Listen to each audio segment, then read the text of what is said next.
Pinagbabaril ang isang lalaki na ipagtatanggol lang sana mula sa pambubuli ang anak niya sa Danau, Cebu.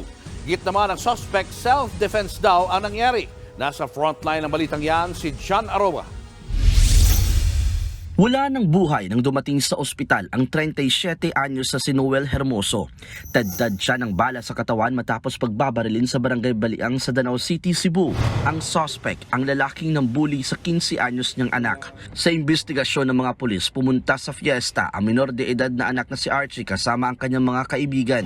Bandang alas 2 ng madaling araw, umuwi na sila pero isang grupo ng mga lalaki ang lumapit.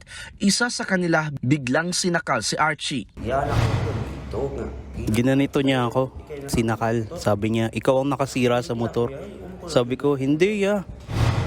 Naawat naman sila agad pero si Archie nag-chat pala sa kanyang amang si Hermoso para isumbong ang nangyari.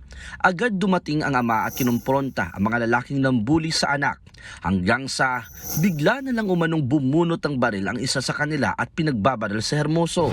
Agad tumakas ang salarin na si Edwin Labrador pero naaresto rin siya.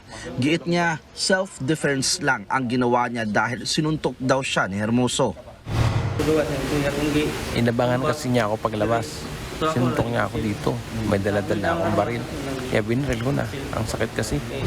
Bagay na pinabulaanan ng pamilya ng biktima. Pumunta na rin siya kasi sa bata, nganong gipitlo, nganong gituok, mara, wala lain. Bitso siyang pangusil. Wala gid na nagmalang akong bana, wala gani nakahikap niya, wag na muduol niya. Personal namang humingi ng tawad ang kasamahan ng suspect sa pamilya ng biktima pero desidido pa rin daw silang magsampa ng kasong murder laban sa gunman.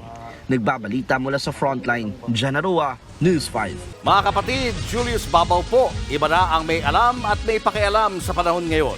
Para sa frontline ng mga balita, mag-follow at mag-subscribe sa social media pages ng News 5.